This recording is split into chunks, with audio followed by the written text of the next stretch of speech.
Cette journée est célébrée dans chaque pays membre de l'ONU, notamment en République démocratique du Congo. Maintenir l'ordre, la paix et la sécurité, tel est l'objectif de cette dernière. Madame la représentante de la MONUSCO en République démocratique du Congo félicite les femmes casques bleus et la FARDC pour le maintien de l'ordre. Dans ce combat, je sais pouvoir compter sur les femmes qui ont fait le choix de s'engager pour la paix sous le drapeau des Nations Unies. Je voudrais leur rendre hommage et les remercier. Cette année, nous célébrons particulièrement la contribution des femmes au maintien de la paix.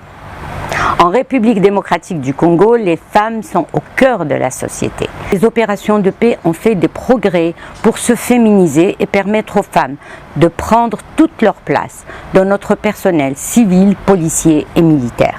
Mais je sais d'expérience qu'il n'est pas toujours facile d'être une femme dans un monde dominé par les hommes. Et je suis bien consciente qu'il y a encore beaucoup à faire. Maître Cédric Michindo, cadre de la société civile, profite pour cette journée interpeller la conscience de l'ONU sur leur mission et l'objectif en République démocratique du Congo.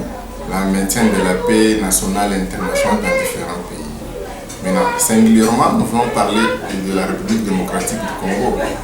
Parce que dans l'état jadis, le casque bleu a fait vraiment une belle règle ici chez nous. Nous avons constaté, depuis un moment, le casque bleu ne donne pas une solution adéquate selon ce que nous sommes en train d'analyser ici chez nous. Prenons le cas à l'est de notre pays. Dans le temps de Kabila père, Kabila fils, Joseph Kabila, le président honoraire, et la guerre à l'est de notre pays ne cesse pas d'évoluer. À un moment donné, le président Fachi a pris le bâton de commandement. Nous avons quand même constaté qu'il y a une diminution. Retenons que, malgré la crise sanitaire que traverse la RDC, la MONUSCO est presque en fin mission.